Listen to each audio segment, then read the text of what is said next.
Brilliant, thank you very much. So hello to everyone here live and to everybody who's watching this back. Hello to you too, thank you for watching. This, as I've mentioned, is the Student Entrepreneur Panel, and I am very proud and happy to have three amazing student entrepreneurs who UWE Enterprise have worked with over the last couple of years, some of them.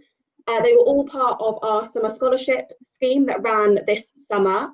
And have all been doing amazing things, and we really just wanted to be able to showcase their stories. So I'm going to ask them a couple of questions myself, and then we'll open it up to you guys watching to ask anything as well. So if at any point you have a question, just type that in the chat box for me, and then at the end, once we've got through all of my questions, we will get on to those. If anything comes up at any point, please feel free to type that in.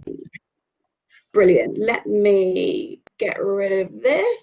Fab. So you should be able to see three, and then maybe me as well, four faces. If you are not a panelist, you can make sure your camera and your microphone is turned off, then that means there won't be any kind of background noise. If in your bottom right, there should be a little circle with one big oblong in it and then three little squares.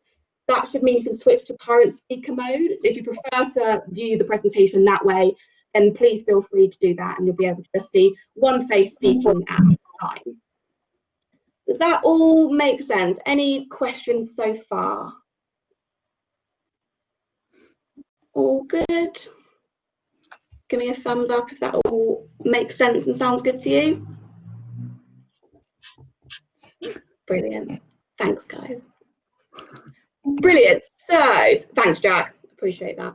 Cool. So to kick things off, I'm going to ask each of our panelists, our lovely students, to introduce themselves and their business and what they do. Panelists, if at any point you're finding it difficult to kind of intervene or input, then if you click the little hand raise button, then I know you've got something to say. I'd love this to be more of a conversation as opposed to me just asking individuals questions. So feel free to have a chat and input with each other as well. But to kick things off, Mike, would you like to go ahead and introduce yourself and what you do? Yeah, sure. So my name is Mike Rose. I'm a third-year robotics student, and I run a company called Rose Industries. We started off as a research and development company, developing a prosthetic socket for lower limb amputees, and we've since developed ourselves so that we've now split off into two branches.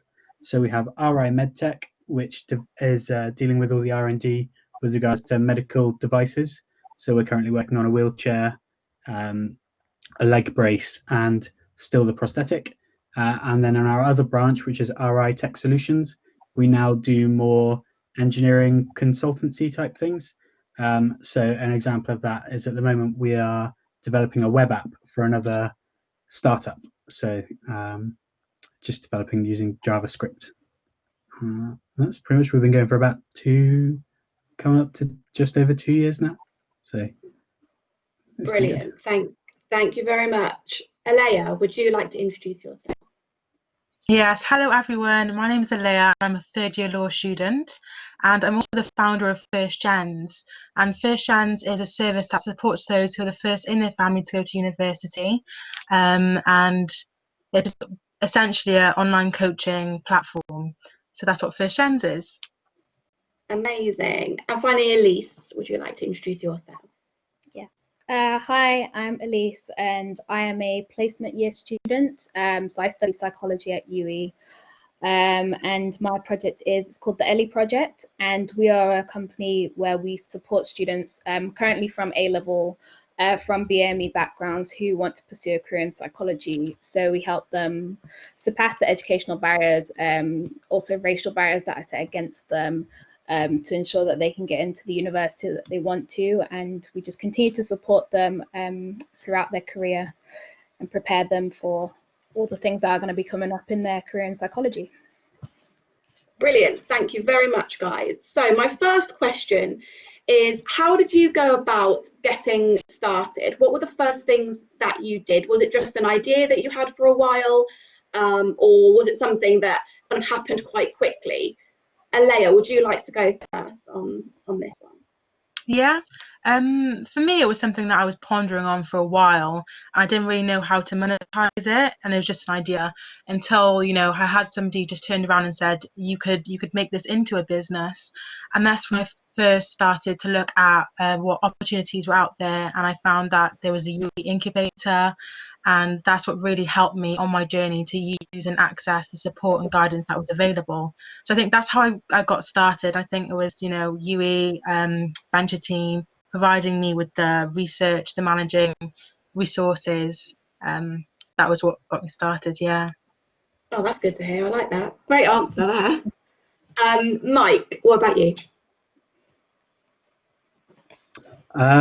So with me, I've always had an interest in sort of medical tech and the way anything works, which is why I went into robotics, is because I wanted to develop prosthetic hands. I then got involved in a research project at the Bristol Robotics Lab with Dr. Apollinara Tundi, and started working on a project with another master's student on a prosthetic leg.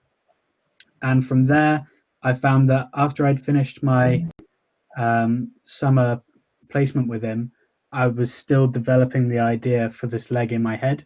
So I thought, you know what, I'm gonna try and take this further. I picked up a couple of people to help me along the way, amputees who are really struggling with their sockets, and just basically ran with it. I just took everything I could and went for it.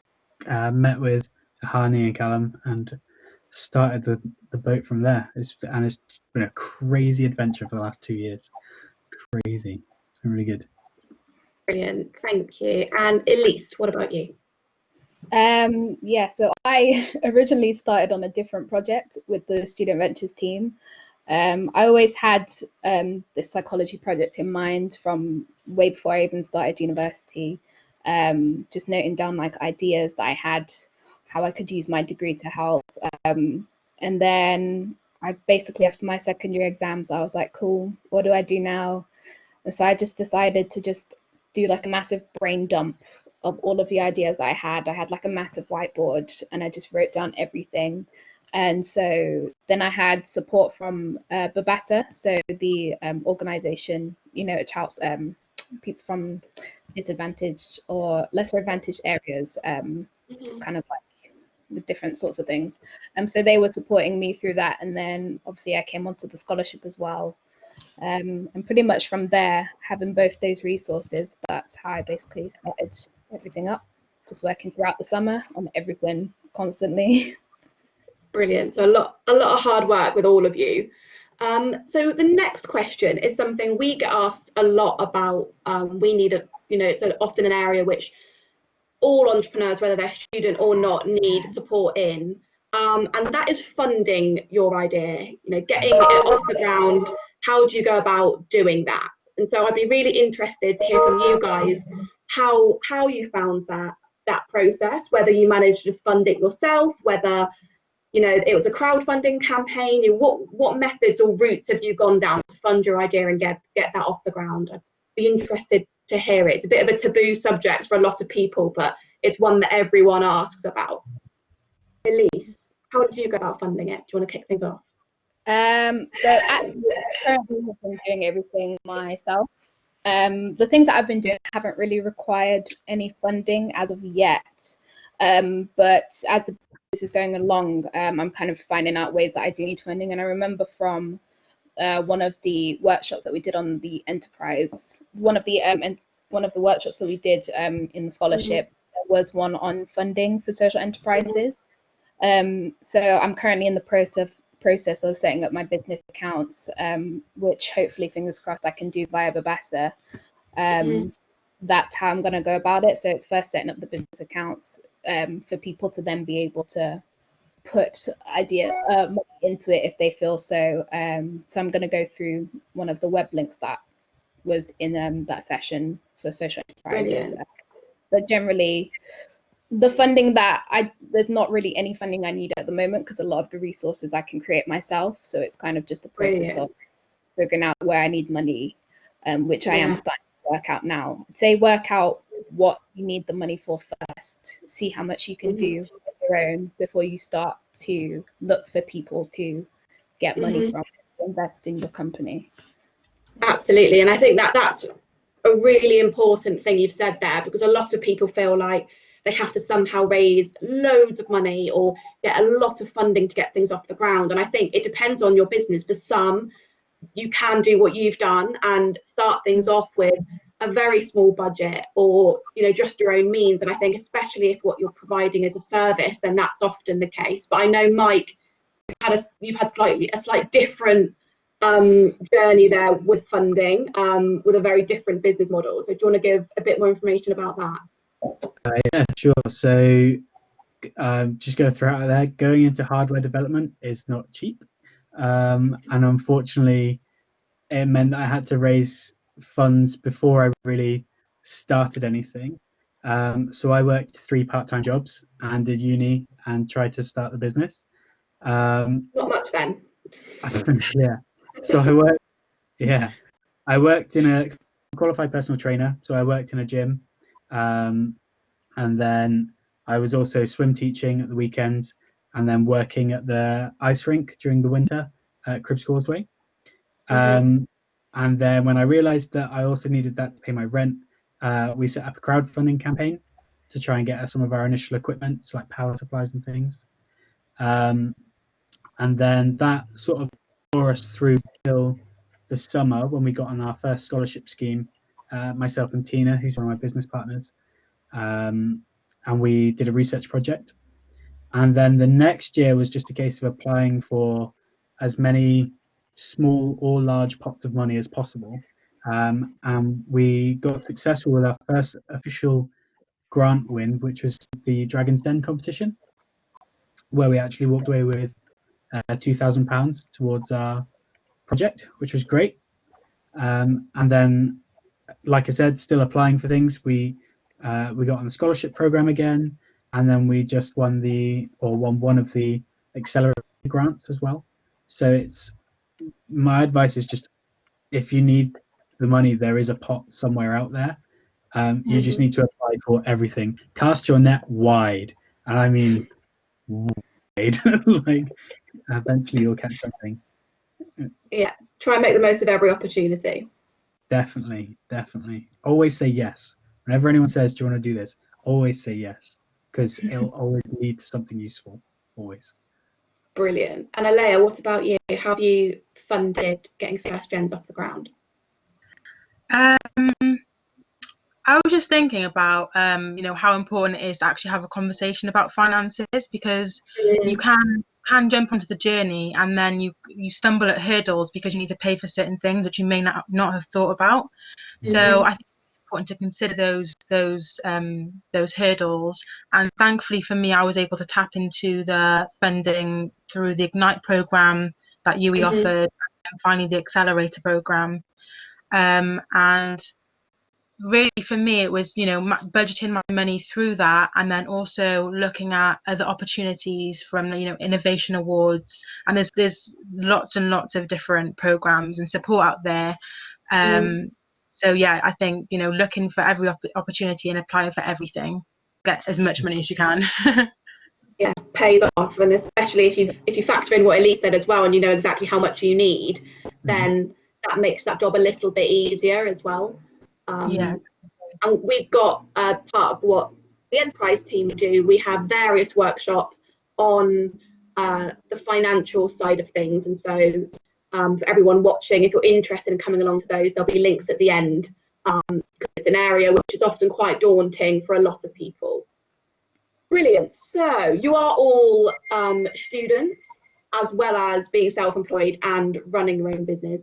What tips do you have for students who would want to do both? So for those students out there who might want to go down a self-employed route but don't know if they should be doing it at the same time as their studies, what would your advice be for juggling the two? Mike, do you want to go first? Yeah, sure. So time management is key. I mean, it's true when you're doing a degree anyway. My best bit of advice that really helped me last year is get a big calendar and always walk around with a notebook. because that big calendar, you can fill it up and see exactly what you've got to do. And I had my teaching timetable on it. I had all of my business meetings that I had to do, any competitions that were coming up, just that visual reminder every day on the wall in my bedroom and in the kitchen, much to my housemates' horror. Big calendar, always have a notebook. It's hard, and it's hard. But if you really, really want to do it, just manage your time. That's my advice. Don't let the stress get to you. Just do time properly, and you'll be fine. Brilliant. What about you, Alea? I completely agree with what Mike said. I have like a big diary as well. I also try and use online tools, so things like Trello, so I can like visually see everything, make sure I'm being organised, and it's all about time management. And I think trying to balance university with anything is difficult in itself. But like what I would advise is don't try and spend too much time on your on studies and then too much time on your business. Try and do time management, both of them. Otherwise, you might be putting your eggs in one basket if you focus on one and not the other. But try and do your best with managing both. Yeah, brilliant. That's one thing I was recently asked was should this student wait until they've graduated to start the business, or should they just go for it now? And I think you're right there, Alea, about putting all your eggs in one basket. It's better to keep your options kind of as open as possible, rather than putting all your focus in just one. You know, if you do want to be self-employed and you've got that idea, or you're already running something. What about you, Elise? Yeah, I completely agree with everyone. I am an avid user of my Google Calendar, so I do love physical diaries, but I always forget to write in them myself. Yeah. So at least if I have the calendar on my phone, like especially with the Outlook one for uni stuff, you know, you can just download your timetable straight into your Google Calendar or your iCloud calendar. Everything's there, and put your other personal stuff or business stuff around that calendar. To see what you have to do. I made the mistake in my second year with the first project I worked on I was doing a lot, and I took on so many things because I was like, I was really like raring to go, and then things started to and I was like, oh my gosh, I've taken on so many different things. Yeah. Not even just my project, other stuff I was working on in university as well, and I had a habit of doing that. So I'd say one thing is kind of like don't take on too much. So if you're only take on as much as you think you can handle, but at the same time, you can handle a lot more than you think you can. Actually, when I was working on my project in the summer, I had a lot of stuff going on. I was like, oh my gosh, I don't know where I'm going to fit the time to do this. But, you know, without me even realizing, I had done so much. I'd actually hit the goals and steps that I put in to get through in my project. I'd hit them all. And I hadn't even realized it until I had like another catch Callum. He's like, so what have you done? I was like, oh yeah, I've done this, this, and this. It's like, oh gosh, I have actually done more than I have think. actually done quite a lot. Yeah. So it's so easy for you to like think that you're not doing anything, but I'd say do it now, because the resources when you graduate I would say they're more limited. Because of course we come to uni, we have to pay our straight fee, and then we've got all of this available to us, which is a lot harder when you're not a student, I would say. So I'd say if you have an idea, just do it now, you know, and just build up all the stuff that all of your extracurricular stuff that you want to do, because it shouldn't all be about being a student and business. You know, you need time for like self, social time, because it's a lot, and you need those breaks. So that's why I would say about being a student and being a business. Yeah, I think that's very important. What Elisa said there, you know, pacing yourself and being kind to yourself as well is super important, and not burning out. Remembering, I mean, me and Mike were speaking before this started, and I said, are you sleeping? You know, as something as simple as that, make sure you're getting enough sleep and you're getting outside and you're socializing and you're not piling on everything too heavily. Is really, really important, really important. And I know Alea mentioned some online tools that she uses, Trello, and there are a couple of others which you might want to note down or have a look at. There's monday.com, and there's Asana as well. And there are lots out there, and there are lots that work well with other apps and things. So you can find one that works well for you. But if a digital version of organising is the one to go for you as opposed to something physical, then there are lots out there. And a lot of them are free or have a free option for you. So that's worth checking out. Brilliant. So you've all been up and running for various, varying amounts of time. But I would be really interested in knowing what is something you wish you'd known at the beginning that you know now. Who would like to go first? Alea, would you like to go first this one? What I wish I knew is a very good question. Although it was difficult for me to find an answer to this because I sort of feel like I'm on this the very start of my journey to really know what I wish I knew. Possibly that there's more support than my little bubble of university. Like there's massive programs in London that can support you and etc. So I think I just wish I could have just looked from the start at all the opportunities presented. Brilliant. Yeah, I think that's really important, I think. And I know that I know because I used to be self-employed, and when I started out at university, I just asked my friends and family for help. And I remember going to the local college for a course on your finances and thinking, I had no idea this was here. And actually, when you start to look beyond, like you guys have, the UWE students have UWE Enterprise, and we're here, but beyond us, there are lots of other resources, even just within Bristol. So having a look at what's available to you, oftentimes for free, I think that's really, really important what you've said there. Leia. What about you, Mike? I think the biggest thing I wish I'd known before was that it's okay to ask for help and to talk about your project. Interesting. I was so concerned at the beginning about intellectual property and worried that nobody would understand what I was trying to do.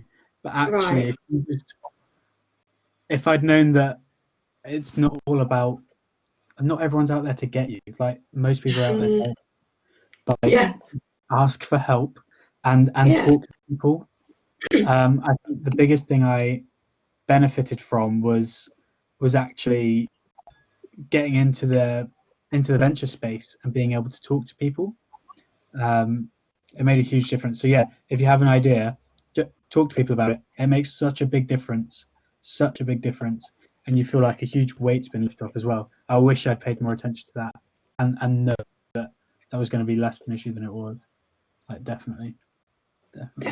And when it comes to intellectual property, we have a session run by a lady called Tina, who is an IP lawyer, and she's going to be coming in twice this term to talk to UWE students about intellectual property, trademarking, patents, that kind of thing. So if that is something that you're concerned about with your idea, then do come along to that, because it can feel like a bit of a minefield. What you don't want it to do, like Mike said, is stop you talking to other people about your idea, because then it can feel very isolating. Brilliant. Elise, what about you? I think mine is pretty much the same, to be honest. I think one thing in the back of my mind is like, oh my gosh, what if somebody who's like, I don't know, older than me, knows more about business than me, is just gonna if I talk about my idea, are they just gonna go and do it themselves? That's like always like a very scary thought, because it's obviously something I was working on for a while, and somebody could do it just like that. But I think going along through the process, that kind of became less of a thing, because just like Alea said, like there's a lot of people like out there who want to support you, and I think the biggest thing that I really took away with it is that you can sell different people can sell somebody the same idea, but they invest more in the person than they do in the project, because I know that what my story is, why I'm doing my project, and the passion that I have for the project.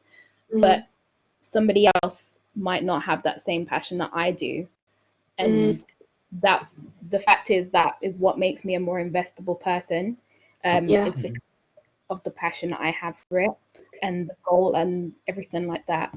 I think that was the main thing, and as well, like taking advice, talking to people, yeah, and kind of like allowing people to help you as well.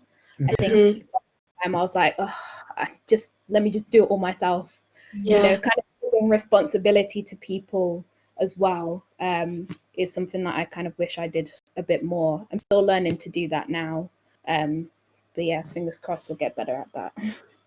Brilliant, amazing. And that is not easy. I think that is quite a common trait, especially with people who are entrepreneurial, is that need to do it themselves and not wanting to let go a bit of the business. You know, if you start outsourcing or getting, you know, team members in. I know, Mike, you've got a team around you. Do you have anything you wanted to say about that, about delegating or getting other people to take on parts of what you do and feeling comfortable with that?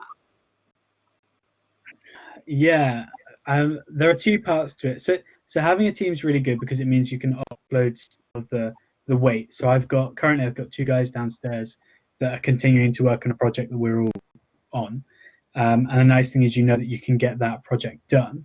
The other thing I would say about it, though, is that if you are going to take people on, make sure that you're ready for that, because you need to be able to still keep on top of what's going on, as well as have that freedom to be like, yeah, go for it, and like, please, but have them still meet deadlines. That's where I tripped up, was I was too, I don't want to say lean, but like I was way too relaxed. And I'd say if you're going to bring people in, let them in and let them do things, but also make sure they're still on the same track that you want to be on. Don't let them change your plan, your idea.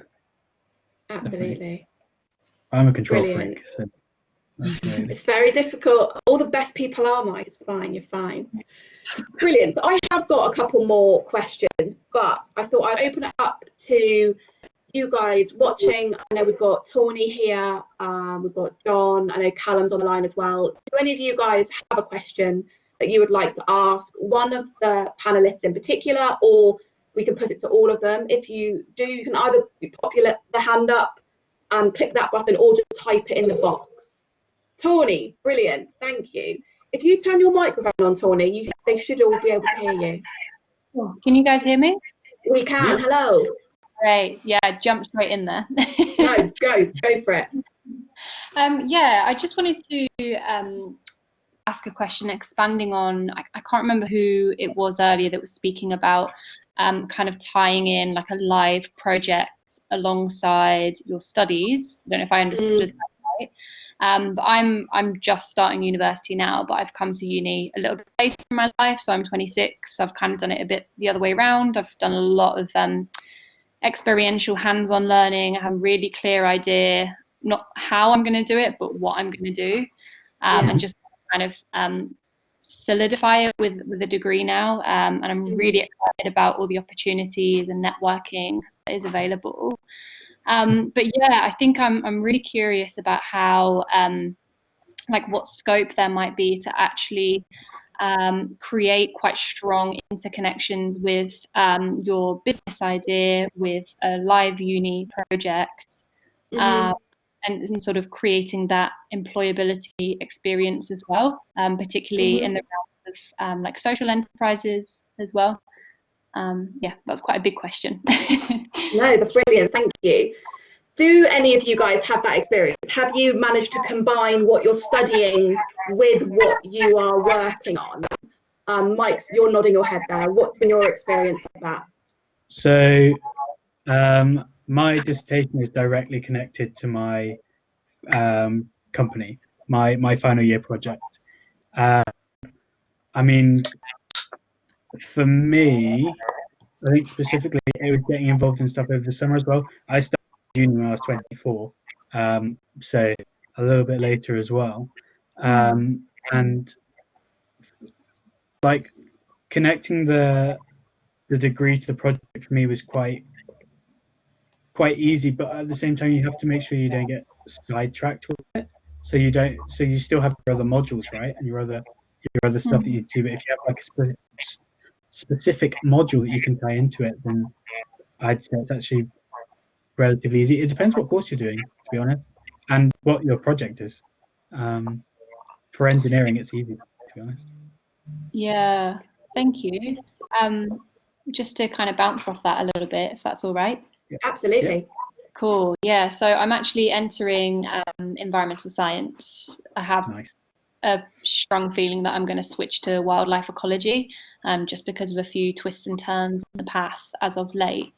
But basically, I am working on a project at the moment where, without spending ages talking about it, try and put it in a nutshell, basically filming a environmental human angle documentary out in Sumatra in Indonesia, which is an area I've been in and out of over the years. Raising awareness and funds for a nature school out there, but to make it contextual and localized, I really want to start a nature school program in the UK, in Bristol, and basically twin the programs. So it's really focused on local people, inclusivity. So I'm quite passionate about intersectional environmentalism. Yeah, so I'm really, you can probably tell I'm quite raring to go on it. I've actually already reached out to one of my program leaders because I'm keen to go next summer because I've got the connections there already. I could definitely do with some funding to get out there. Yeah, so I don't know if it's jumping the gun a little bit.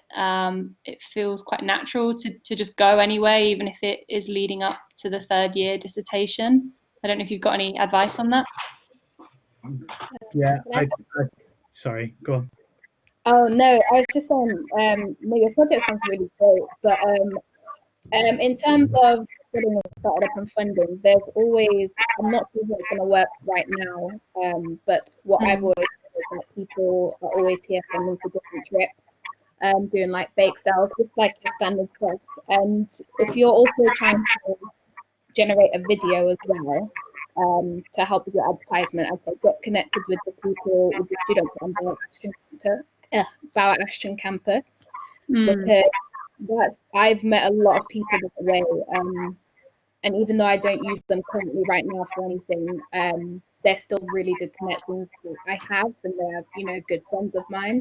But you will find like quite a few people who are really willing to help you out just because they really believe in your project as well. So you can get quite a few stuff like pro bono that way, by students on the creative side, which is the people who are out there on campus. That was just what I would suggest if you're trying to create.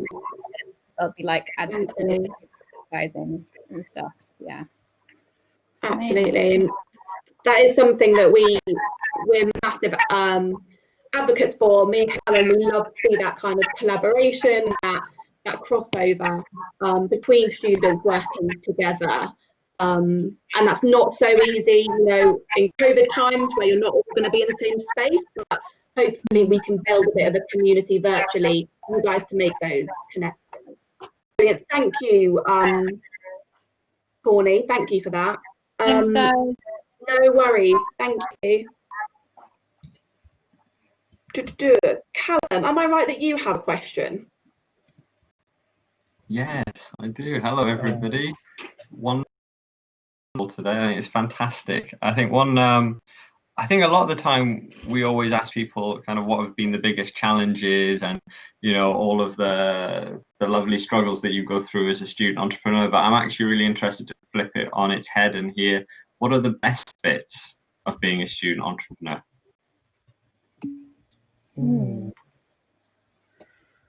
Best bit. Seeing you in the office is always good. This shouldn't be a difficult question, guys. Come on. I'll go first. I think for me, the best thing about being an entrepreneur, having my own business, is being able to actually provide, what like my own special talent into the world and actually get paid for my time.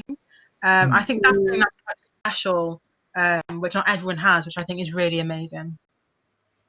Absolutely. And I do think that's something that you three especially have quite a unique perspective on, because you all three of you come at building a business out of a passion and a love for the cause or the reason why or the thing, you know, you've got that behind what everything you're doing. And I think you're right, Alea, it's a very unique position, I think, to be able to make money but also doing something you love and have a huge passion for. I think that's really lovely.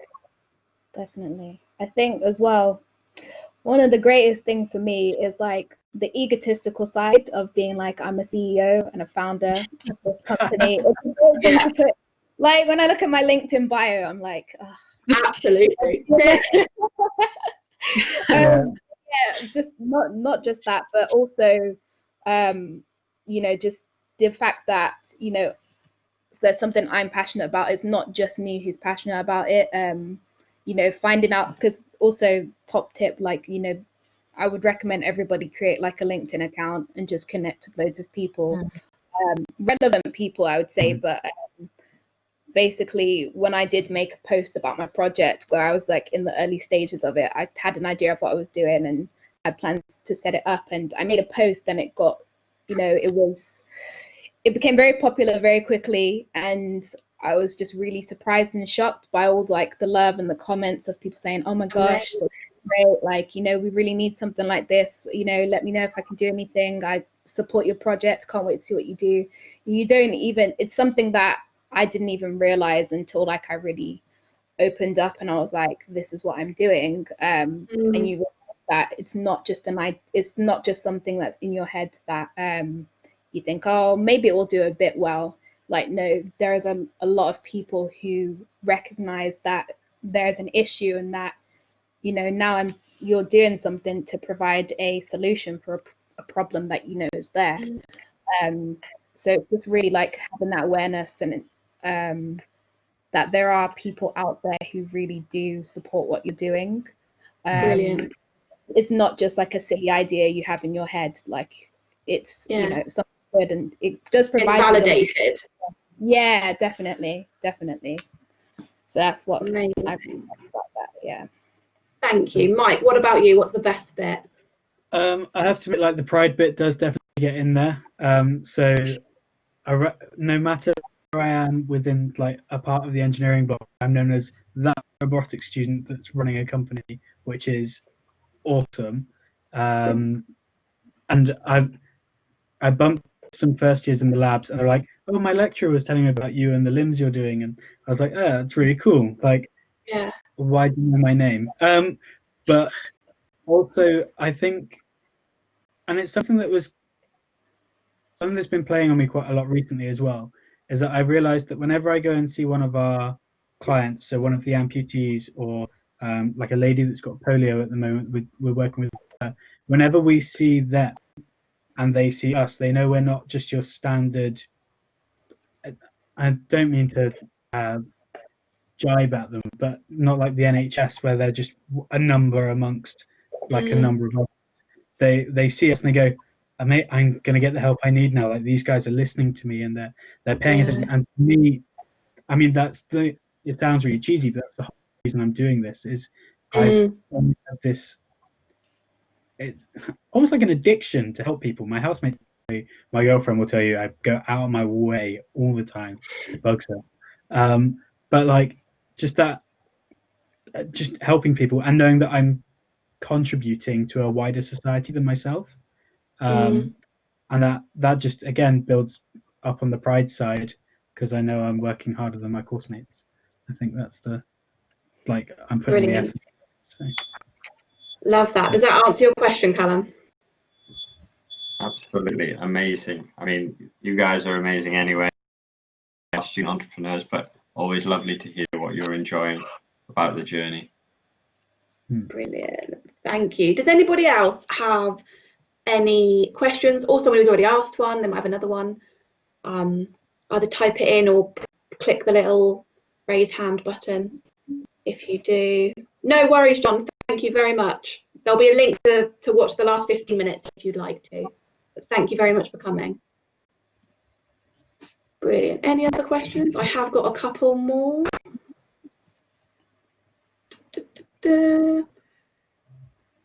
Brilliant. So I've got one here, which I thought of as you guys were speaking earlier on, and that's what resources, whether that's a podcast you've listened to, a blog, community you've joined, a course you have sat, virtually.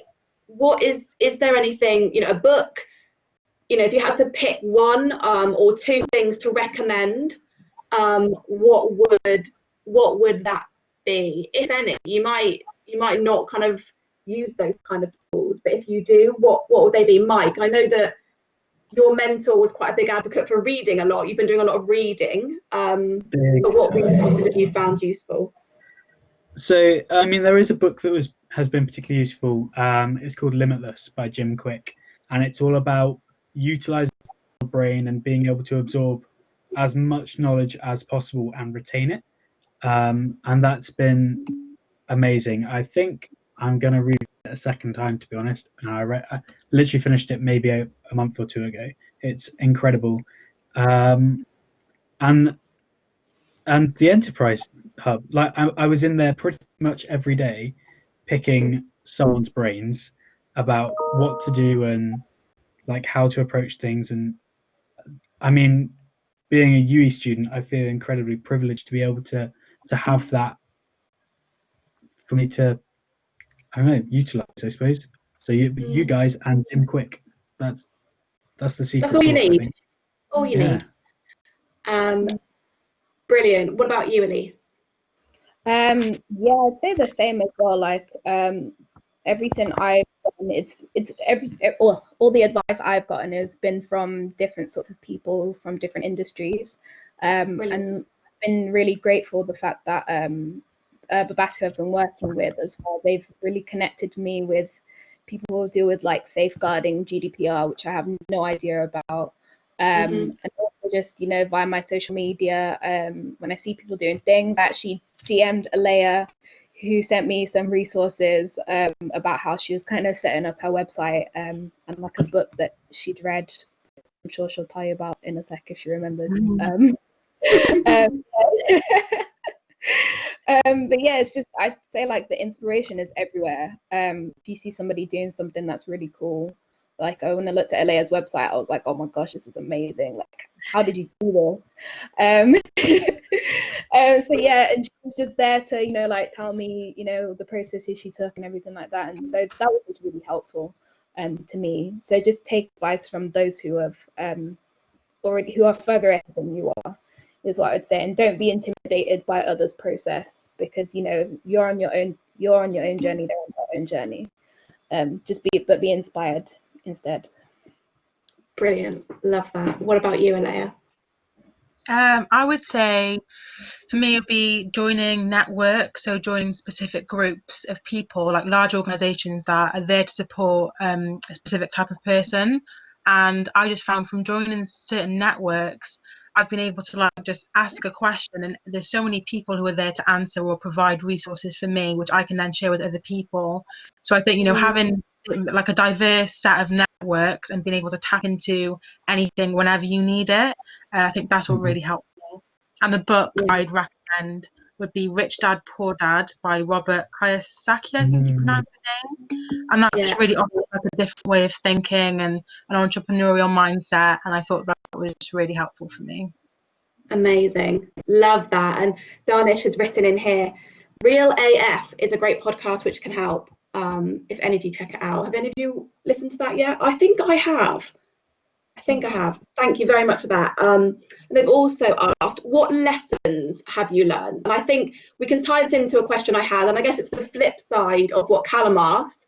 But what has been the biggest challenge, and then something you've learned from that during your time as a self-employed person or running your own business? What have you learned? What's been that biggest lesson, and what was the biggest challenge you had to overcome or are still overcoming?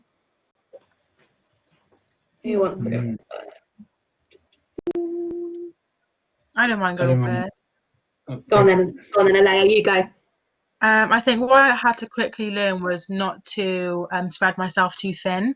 I was just doing so much, and it is, the burnout is real. So I think I had to quickly learn that it was so important to put some time to myself, and having days that I do not do any work. So Sunday I don't do anything. I don't book any meetings on Friday or Saturday because I was just doing way too much, thinking I could do it all and not have any repercussions from that. Alongside everything else I do in uni. So I think that's what I had to quickly learn, and I kind of wish I knew from the start, was just to pace myself and make time for myself. Yeah, absolutely. I think that's something that anybody who's been self-employed for even the kind of briefest times can agree. And burnout is real. It's not much fun. And I think the mental health of an entrepreneur is as important. I think burnout I think after cash flow issues is the second biggest reason why businesses fold and don't kind of make it in the long run. And that's burnout when it, for the entrepreneur, for the individual. And so I think you've done very well, Alea, to figure that out early on, because I think some people years and decades down the line still haven't figured that one out. Elise, what about you? What's been the biggest challenge or lesson that you've learned? The biggest challenge for me was keeping my motivation up for the project, because I think sometimes, when I think at one point I went probably like a whole month without even doing anything related to my project. My motivation was just so low. I just couldn't even look at it, and I think I started to get worried that I was, losing the passion, losing the vision and the goal. You have to understand it's just like a season that you go through. You do really have to take care of yourself in those times when, because it's easy to, like, what I kept doing was I kept beating myself up.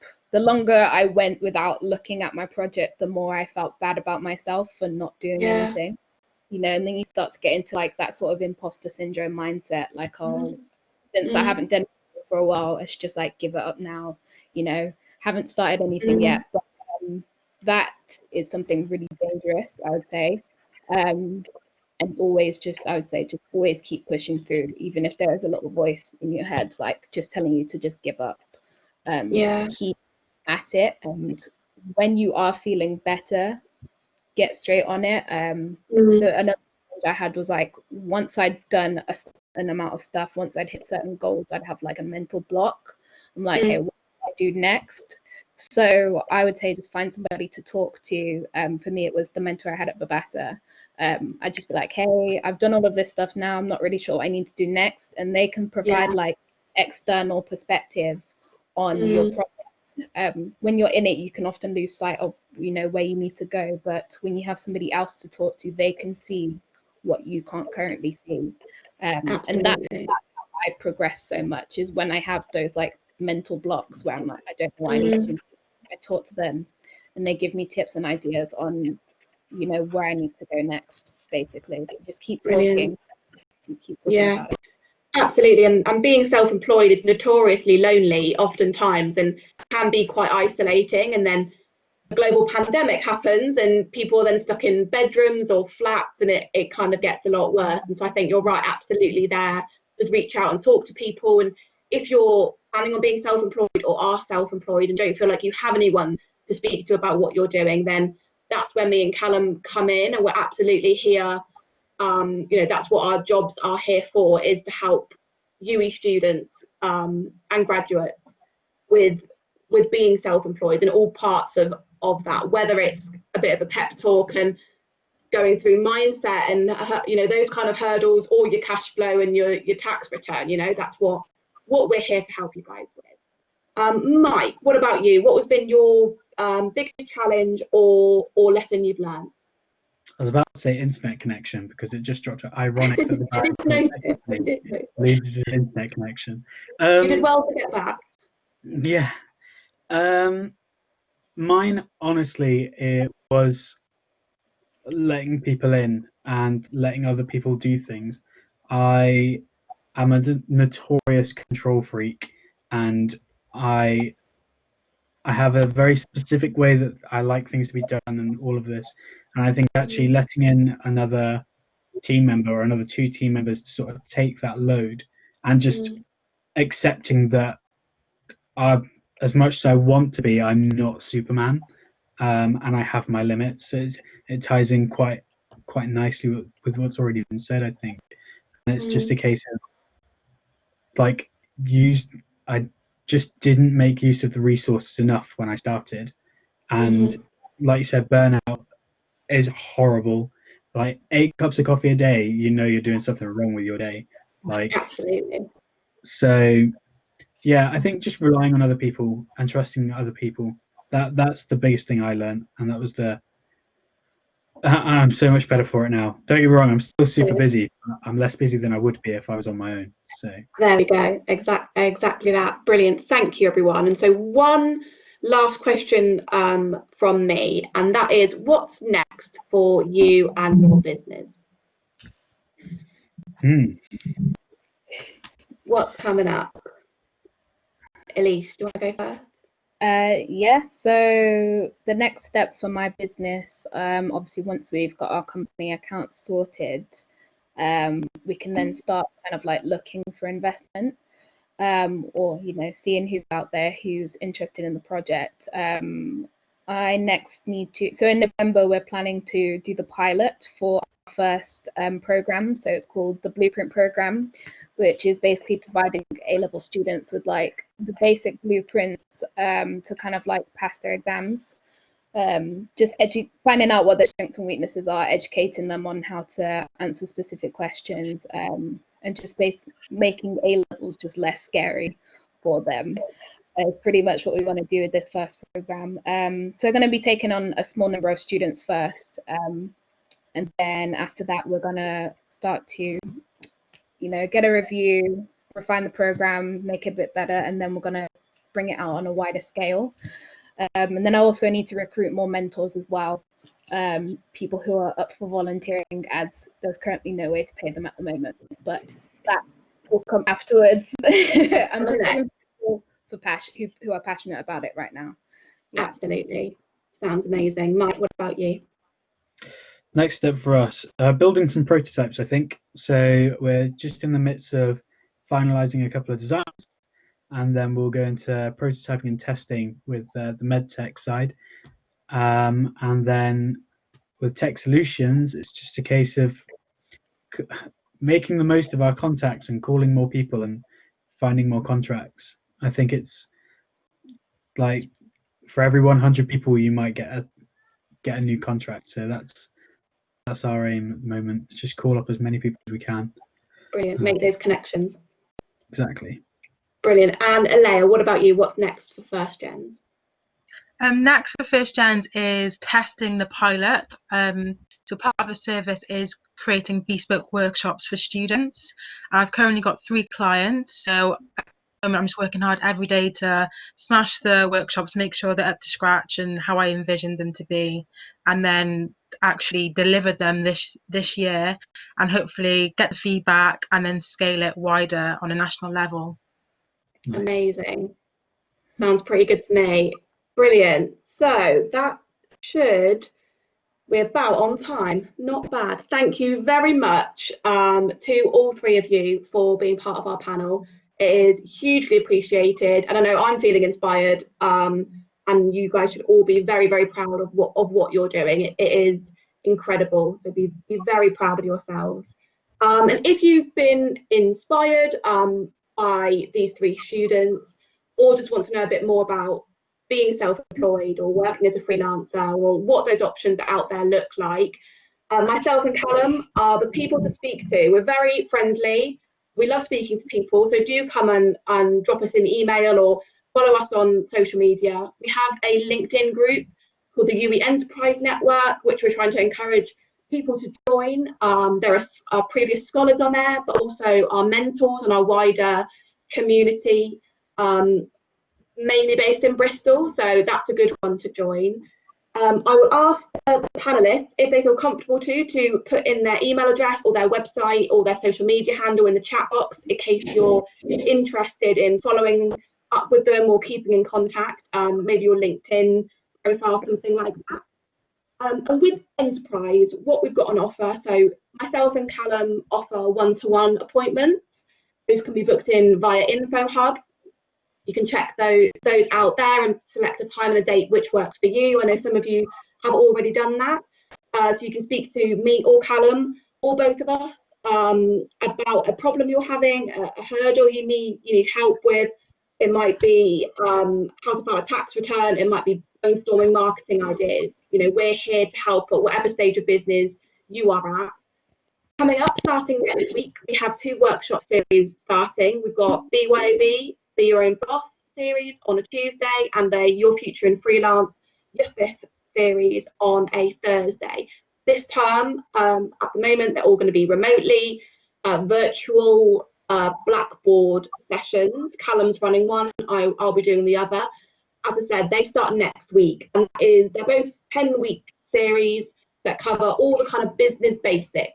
Whether you are already up and running, I know Mike's planning on joining, and he's already, of course, up and running, and he's still planning to come along. So whatever stage of business you're at, feel free to come to those. You don't have to come to all 10. You can pick and choose, which ones you think are relevant for the stage of business that you're at and the help that you need there. Next week for BYOB, it is all about building an entrepreneurial mindset, and for Your Future in Freelance, it is another panel, but these are all creative entrepreneurs and freelancers. So we should have a graphic designer there. We've got a creative marketing lady, and at the moment a photographer, but we should have a panel there of creative entrepreneurs and freelancers. We also have an Ignite programme, which is going to be launching at the end of October, and that is a bit more in depth than our workshops and encapsulates one-to-ones with us, a business review panel to go over your business at the level that it's at. There's also the opportunity to get funding there, and a bit of an online community that we're going to try and build. And then coming up in November is Global Entrepreneurship Week. So you should hear more about that in the coming weeks. That's going to involve 2 opportunities to gain funding, both a pitchathon and the Try It Awards. But as I said, you should hear more of that in the coming weeks with more information about how to get involved. Brilliant. I think that is everything from me. Unless anybody has any questions, pop one in the chat if you do, or just turn your microphone on at this point. Just wanted to say as well, thank you for having me. Oh, no problem at all. Thank you, Elaine. You're brilliant. Thank you very much. Mike and Elise as well. Thank you, everybody. Thank you for all of your time and energy. Appreciate it. Brilliant. Thanks, Tawny. Thank you for your question as well and being so engaged. Brilliant. That's it from us then, guys. Thank you very much. Our email is on the screen at the bottom here, bottom left, if you would like to get in touch. But we'll hopefully see you next week or at one of our sessions coming up with Ignite. Great. Yes, Andy, absolutely. There'll be a recording of it going out. Can I grab your student email address and I can make sure that you're sent it?